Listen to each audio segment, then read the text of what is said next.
बहुत समय पहले की बात है।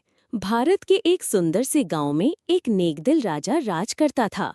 उसका नाम था राजा विक्रम। राजा का महल गांव के किनारे बसा हुआ था, लेकिन उसकी असली शांति एक बड़े और घने जंगल में बसे उसके दूसरे घर में थी। ये जंगल हरा भरा, सुगंधित फूलों और ऊंचे ऊंचे पेड़ों से भरा हुआ था।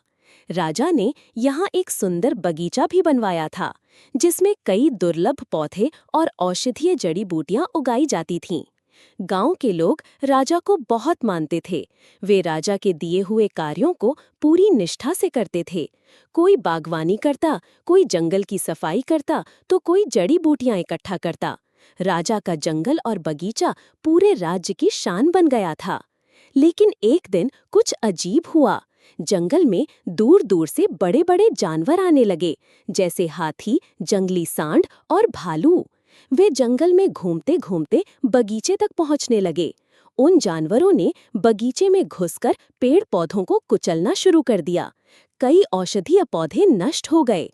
बगीचे का सौंदर्य धीरे धीरे उजड़ने लगा। राजा को जब ये खबर मिली तो वो बहुत चिंतित हो गया। उसने सोचा, अगर ऐसे ही चलता रहा तो मेरा पूरा बगीचा नष्ट हो जाएगा। प्रजा का परिश्रम भी व्यर्थ चला जाएगा। मुझे कुछ करना होगा। राजा ने तुरंत अपने मंत्रियों और गांव के बुजुर्गों की सभा बुलाई। कई सुझाव आए।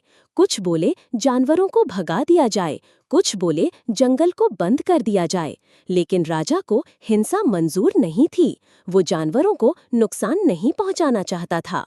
तब एक बुद्धिमान वृद्ध ने सुझाव दिया, महाराज, क्यों न हम बगीचे के चारों ओर एक प्राकृतिक घेरा बना दें, जैसे बांस की बाड़, कांटेदार झाड़ियां और कुछ ऐसे पौधे जिनकी गंध से जानवर दूर रहते हैं। राजा को ये उपाय बहुत पसंद आया। अगले ही दिन से गांव के लोग मिलकर